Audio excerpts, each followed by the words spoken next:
3, 2, 1. Here we go!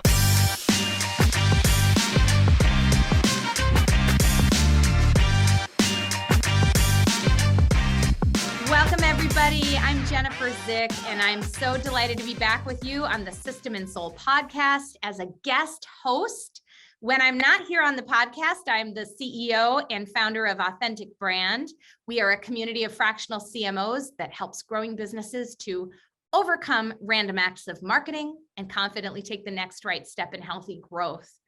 I absolutely love the work of System and Soul and how they're helping entrepreneurial organizations and leaders and teams to embrace both the process and system side of running a healthy business, but also, so importantly, the heart and soul of the organization, the culture, the people, and the relationships. And at Authentic Brand, we're big believers that building a healthy brand needs to represent both sides as well. And today I'm absolutely delighted to be joined by my very good friend, Kate DiLeo. She is a master in building powerful brands through branding and messaging work. And might I say, just giving her an unexpected extra prop here. She was the messaging expert we brought in to work with Authentic Brand when we were about 3 years old, finally knew who we were and needed help to get it out of our brains and into something that made sense to the rest of the world. So Kate is just a dear friend and our ally partner. And Kate, thank you so much for joining me on the show today. Well, thank you for having me. I'm really honored to be here. And I'm a huge, passionate follower of System and Soul as well. And my clients have leveraged it. And so I'm excited to be here. Awesome. Well, tell me just briefly, explain to our audience what it is that you do for your business and who your business is. Sure. So I run a company called Ennobble. We are a brand strategy firm, and I am a full-time solo entrepreneur, actually. And really, the whole purpose of my work is to serve founder-led organizations and help them develop brand messages that really are going to resonate with their target audiences and ultimately enable them to win more work. That's really the goal. And predominantly, Jennifer, I serve that smaller business to mid-size category. Certainly worked with enterprise level clients as well, but the overarching philosophy and the overarching piece that ties it all together is really working with founders who have a passion for deeply resonating and reaching their target audiences. That's wonderful. And I have to say, Kate, you have a true gift, and I mean this because my background is branding and marketing leadership. You have a true gift for getting into the founder's heart and mind and the visionary land of chaos. And helping them decide for themselves what words are going to convey their purpose for existence and the difference they make in the world. So I love that. You're welcome. Thank you. All right, let's back into this by starting with the basics, because as it turns out, the basics of branding aren't necessarily like a common ground that people universally understand. A lot of small businesses believe that they did their branding when they had a logo designed and picked their color palette and picked their fonts. But you and I know the brand is never really done, and they're missing something in that definition of brand. So help us unpack that a little bit about how would you define brand and how do founders need to think differently about it? So great question. So I think first off, what's important to recognize is when we hear this word brand, it's very nebulous. It's very fluffy, isn't it? It just seems like this intangible thing to most of us as business leaders. And you know what? That makes sense. I think most of us immediately gravitate to the visual side of branding, which of course is important. Your logo, your colors, your visual presence across the digital landscape with website design and advertising and photography and all of those pieces. But brand is much more than the visual side of how you show up. It is also the promise that you are making to your customer. It's really the way in which you show up in the world with basically authentically being you, with a message that deeply resonates with your audience as well. And so my slice of the pie that I try and help clients understand is looking beyond the landscape of just the visual side of brand, Jennifer. It's to ensure that you have a message that's really going to get the right prospect to the right table at the right time. That is actually the goal of your brand messaging. And I love how you speak to brand in a way that supports your purpose for existence, which is helping clients win more business, the right kind of business. But I'd also say it's interesting now, I think companies are also waking up more in the ongoing of COVID world than ever before, that brand is not just how you talk to and keep promises to your buyers, but also your employees, That's for your right. prospective employees. That's Are right. you seeing that come into more conversations with your clients as well, brand as it relates to the messaging to other stakeholders besides customers? Absolutely. I would say in the last 2 years, especially, what's been very fascinating to see, and rightfully so, and I'm excited to see this, of course, is that we aren't just as concerned with revenue, right? I think so often, again, in the business world, it's bottom line, it's sales and this and that. But if we take a step back for a second and we really think about growth of an organization, what companies are realizing is that growth of an organization also hinges on their ability to really attract and retain top talent. And not only that, they have a responsibility to improve their bottom line by also ensuring that processes improve, that stakeholders are bought in, that partnerships are aligned, that channel partnerships open up. And all of that stems from having a brand that's going to resonate with all of those key stakeholders.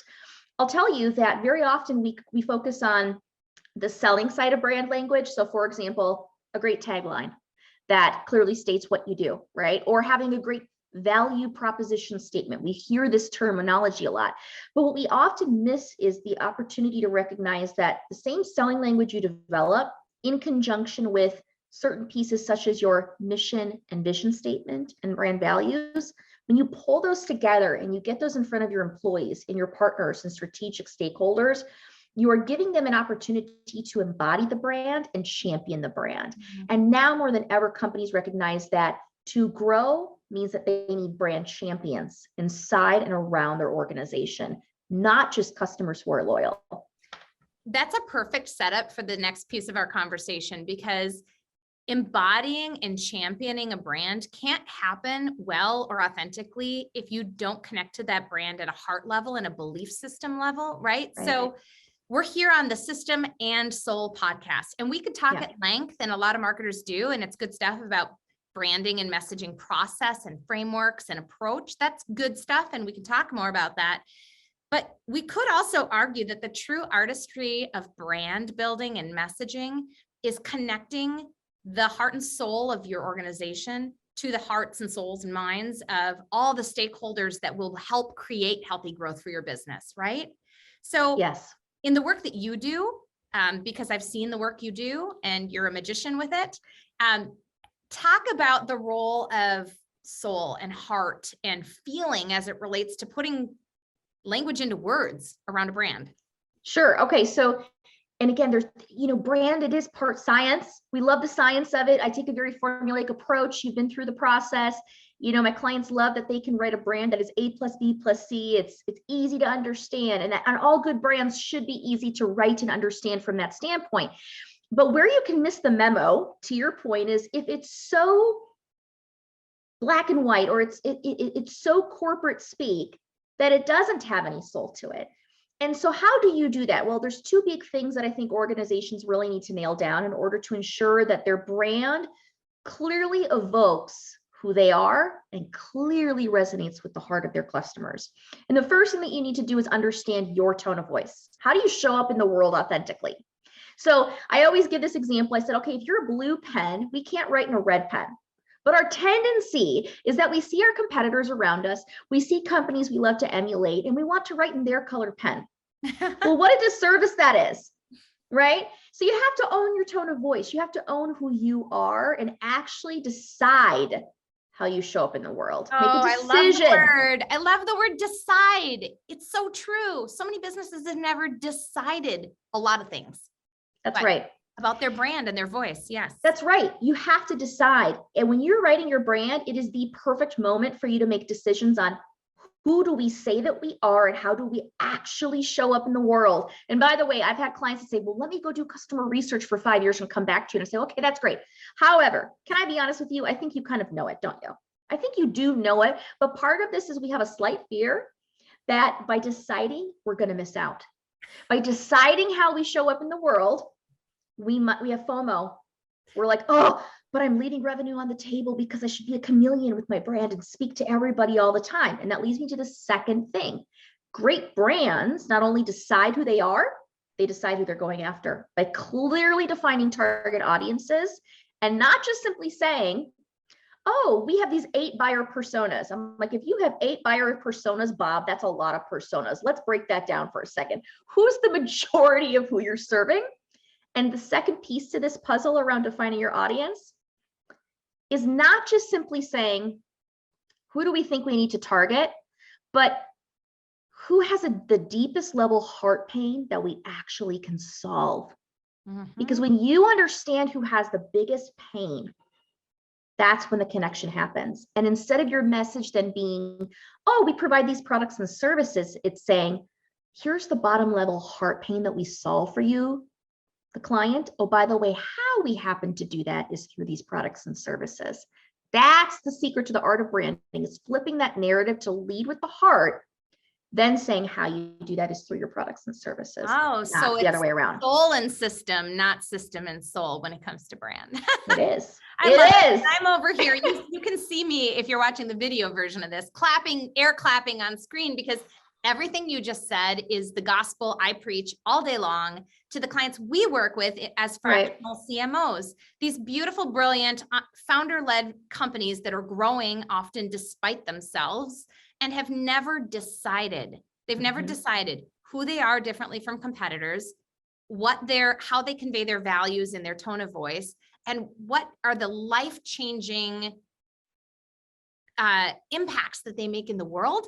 And then owning that, and then speaking to a very targeted audience, right? That's where healthy growth comes from. And thank you for backing me up on that, Kate. You're welcome. I know we see a lot of entrepreneurial businesses every day, so yeah, our share. Listener, I know you're enjoying this episode with our friend Jennifer, so I'll be brief, but I've gotta fess up. We screwed up big time. Me and my business partner, Chris White, we've done all the wrong stuff when it comes to running a business. We've hired too quickly, fired too late, wasted resources, picked the wrong objective. The list is long. It goes on and on. I won't bore you. Here's the thing we've learned though. I think it'll save you some of the mistakes that we've made. The only way to fight the chaos and complexity that is constantly coming at you is to get clarity and control over your business. Over 20 years, Chris and I have seen it all. The more businesses get stuck in the chaos and complexity, the harder it is to grow, stay healthy, and sustainable as a business. That's why he and I created System and Soul. It is the only business framework that helps you run better systems and do it with the soul of your business in mind. We want to help business leaders like you find breakthrough. If you're ready, learn more at systemandsoul.com. And hey, we're training new System and Soul coaches right now. If you're an experienced business leader and you believe you can help leadership teams overcome their mess, we would love to talk with you. We've got a few limited seats in our training cohort, so do not wait. Learn more at systemandsoul.com/coach. Okay, so we talked about what brand is, and it's brand is bigger than demand. It's bigger than the aesthetic. It's the promise you keep to everybody in the world that should matter. And it's every touch, every stakeholder all day long, right? But underneath this kind of elusive concept of brand is a more tangible concept of messaging. And underneath messaging, the content that your business produces. So messaging, I would say, I understand it as a framework for storytelling. And out of that framework come all the different angles and pieces of content that might hit across your channels and assets, right? But a lot of businesses have done some work and invested in defining their brand. They've made some of those decisions, but they've never gone further in developing a messaging strategy. And as a consequence, their story gets out into the world in a lot of different shapes and forms, and it's not consistent. So share with me how you help entrepreneurial businesses think about moving from brand to messaging framework to consistent messaging and content creation. Great. So it's a big question. I'm going to do my best to answer this in a couple layers here, a couple quick parts. So, and I'm sure you and I could talk for 10 days on this, Jennifer. We know this. Okay. So I think we have actually. Anyway, what I want to kind of address is the first part, which is the way that I speak to brand, the way that I teach brand is through what I call kind of an architecture model. And what I mean by that is that your message has very specific parts. It should have a clear tagline that states what you do. It should have a clear value proposition statement that says, here's how we solve your deepest level heart pain. And it should have differentiator statements that clearly say 1, 2, 3, 4 or more. Here's how we're different and better than the rest. Now, if you nail that messaging framework down, here's what's interesting. By doing the work of creating that front end selling language, the front end framework for your message, it becomes the exact framework that you should be using for all of your supporting messaging, whether that's blog posts, email, social posts, white papers, periodicals, podcasting, you name it, right? When we think about content, it's broad, it's wide, and it is very deep now what the ways that we can touch and connect with our audiences. The most common way that I try and help clients understand this is you've defined the problem that you solve and you've defined the ways that you're different. Why not use those as clear buckets under which you can develop content? For example, I had a client and they defined 3 differentiators that clearly said, here's how our SaaS product is different. Okay, great. Well, instead of trying to come up with blog posts all over the world about any popular thing related to SaaS, I said, what if you could actually bucket the types of blog posts under those 3 categories and speak to the ways in which you get passionate and excited with use cases about how you solve that specific problem for somebody, or how you're researching XYZ specific detail on that particular topic. The result of that is, instead of my client trying to feeling like they're spinning their wheels, coming up with content in all directions, they began to produce more content, shorter but more consumable content. They began producing more often. Their readership went up. They began to find people converting from the blog post to go to the homepage and fill out the form. All of a sudden, what happened is instead of content just being content for content's sake, Jennifer, content became an extension of their brand, and their brand is an extension of their content, and it worked together. That is the goal.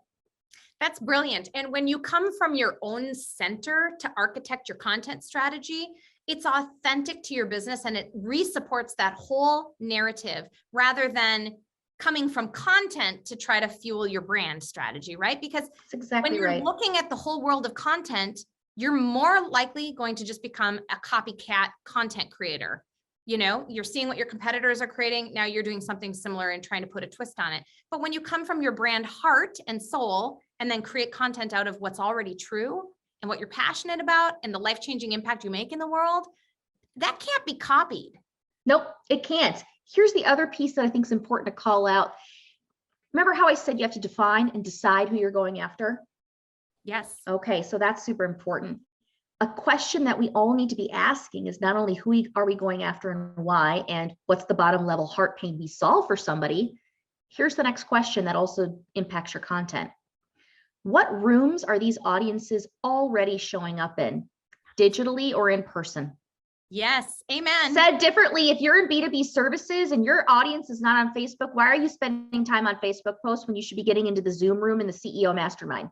Yes. I want companies to think differently and decide that their brand is fluid enough that instead of having to write blog posts every day, if nobody reads blog posts for your business, show up in the room and deliver a simple 10-second pitch. Yes. If that's what gets somebody to the table to want to do a demo with you, for example, get in the room. Decide how many prospect calls you're going to do a week, how many events you're going to get on. This is where, by the way, marketing and sales then align. So instead of content over here for content's sake, content from the marketing side fully supports content from the sales. You begin to work in tandem, and that's what we want to see, is that brand is an extension of revenue generation. Yes. I shouted amen there like I'm sitting in church listening to you preach, because so much of what you're saying from the vantage point of the work you do is exactly what we say from the vantage point of the work we do as fractional marketing leaders. And often what happens is my first conversation with a founder trying to sort out what they need, they're asking me these low-level tactical questions that to them seem really important. Like, should we be on Instagram and Facebook? And what about TikTok? And what they have not done is answer the foundational fundamental questions. And the way that I explain it, which is just another way to say what you've said here, is first, your company has to answer, you as an owner, founder, and your leadership team has to answer, what is our life-changing purpose for existence? And if you don't know that, why are you in business, right? What's our life-changing purpose for existence? And underneath that, then who should matter to us? Yes. Why should we matter to them? Yes. And then how do we naturally intersect their world? And you said it perfectly. What rooms are they in, digitally or physically? Like, how do we naturally intersect their world? Yes. And then the next piece, and I'm stealing the show, but it's only because I know you agree with me, is the next question then is, then how do we give them something of value? Not how do we. Yes. Yes. Tell me more. Amen. Tell me Yay. more about how you help with that. Well, really what that becomes then is a conversation of not trying to drive ads. Now, by the way, I'll tell you, I work with so many technology companies and advertising makes sense. So please hear me on this. I believe in the power of advertising. I believe in the power of every marketing tactic that's out there, but it's about the right tactic at the right time for the right reason. So if we know that and we pull back, the big thing that we need to understand is customers want to trust you. Yes. And the only way that they trust you is if they feel that you care. And the only way that they feel that you care is if you are open and honest and kind enough to decide that you're going to give them a little piece of something that's going to benefit their soul. Yes. You have to decide if you're a soul-based company, System and Soul, they are willing to touch their soul first before a transaction happens. And let me tell you, if you decide to do that, it shows up in teaching a 20-minute workshop where you're actually giving practical tips. It shows up in running a podcast that people listen to where you're actually giving practical advice that somebody can turn around and implement. There's nothing that says that by giving away your quote unquote IP or secret sauce, that people aren't going to buy from you. It's quite the opposite. What you've done is you bought them into that. Yes. And so by me writing my book and telling everything that I do for branding, what do you think that's done for me? It's done the opposite. It hasn't prevented people from buying. It's actually pivoting them around to go, I love it. But guess what? I don't have the time to do it myself. Can you help me? You know, this is the thing is there people buy from people they trust and know care. So That's you right. start with caring, Jennifer, you're going to attract the right audience. That's right. That cares as well. And any business that truly foundationally believes in the system and the soul aspect of their business, they're not just trying to transact, right? They're trying to connect with something deeper, right? That's right. And just what's in it for them. And yet, maybe because they haven't heard this message before, they're approaching brand and marketing from the bottom up, from activating tactics and hoping something sticks so that maybe they can get in the room with somebody and then build trust. Really, it happens the other direction. It happens with how you started this conversation. Decide who you are. Be authentically yourself. Use that voice. Decide who you're serving and who you're not. That's a big part of it, right? And then help them. Truly help them. It's really coming down to, and I share this with my customers, and this is the foundation of everything that I teach, is that really at the end of the day, business is a conversation. It's not a transaction. And the job of your brand is not to sit here and tell a complex story that is like a one-way monologue, spewing details at somebody, shouting like a megaphone, hoping that they catch all the important features and benefits of what you offer so that eventually they want to buy. You know, the job of your brand is to systematically invite somebody into a conversation. That each piece of your message provokes them to want to know the next layer, to want to connect with you, to want to ask, what do you mean by that? Tell me more. Tell me more. Can I talk with you about how that could solve my pain? If your brand creates conversation, you hit the sweet spot of moving beyond transactional marketing into soul-based marketing. That's awesome. And I know we're getting short on time, and you and I could talk for 10 days in a row, and we should just stage that marathon because it'd be epic. That'd be fun. I'll come to your office. I know where you're at. Yes. That sounds good. But I have one last little question for you. It's not little, but maybe you can give us just a little bit of a response on this. And I'm saying this as a founder myself. My company's almost 5 years old, and you know, because you walked it with us, that we've been through some messaging evolution. When I started the business, I had a hypothesis and a vision. And then that hypothesis got brought to market and iterated and changed and evolved, and the language changed and my positioning changed. And, you know, as any founder-led company, entrepreneurial company, you go through cycles of evolution where suddenly you realize this is who we have become and who we are becoming in realizing our vision, right? And your message is not set it and forget it. It's not just branded and done, and here's your messaging playbook for the rest of your life. So correct. You work with growth businesses. I am a growth business. I know that in the future, we'll have to revisit our messaging again. So what are some indicators for a founder and their team to know it might be time to revisit the messaging and ask yourself again, who are we and who are we becoming?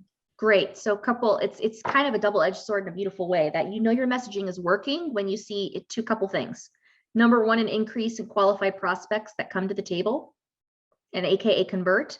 And number two, you see a huge impact on sales cycle time, because the readiness of that prospect at the table is that they're further on down the pipeline. So your brand messaging is working when you see those two things shifting. If you, on the opposite side, are beginning to feel like we're not getting qualified prospects, gosh, our sales cycle time is like just getting longer and longer, and we can't seem to close deals. Or you're an innovative high growth company, you're going, oh my gosh, we've decided we're going after a new market share or a new industry. Oh my gosh, we've developed this new product line or service offering. Ding, ding, ding. Time to go back to your message, and don't worry about rebranding. In 300 brands that I've done, I've only done 2 rebrands. And that was only because of a merger and acquisition situation. The other 298 were more of what I call a slight quarter turn, a tightening of the bolt of your brand.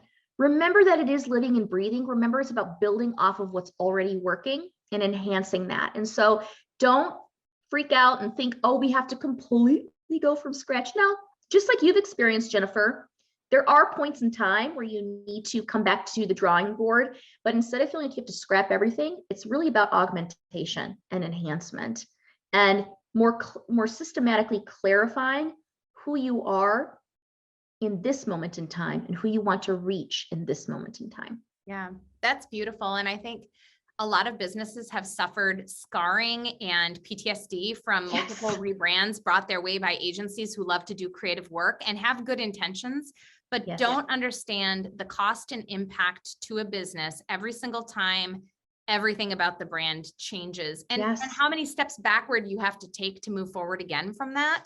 And so there are definitely valid times where a brand must change, evolve. And the other thing I love in what you said is that one of the big reasons why there's a small percentage of companies that need a full like rebrand articulation, like one of those big brand disruptor moments is an acquisition or a merger where it's like, it's kind of like getting married, families, right?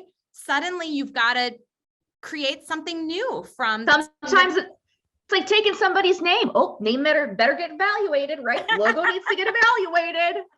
Families are merging, in-laws are coming. Right.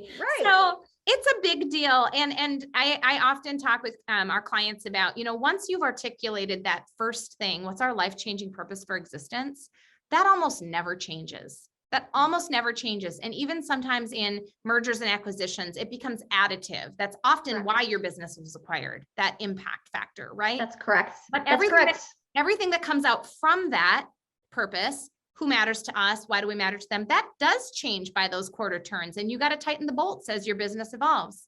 That's right. Stay focused on your impact and why you're in existence and why you're in business. It is your true north, and north never changes. Right. And that's great.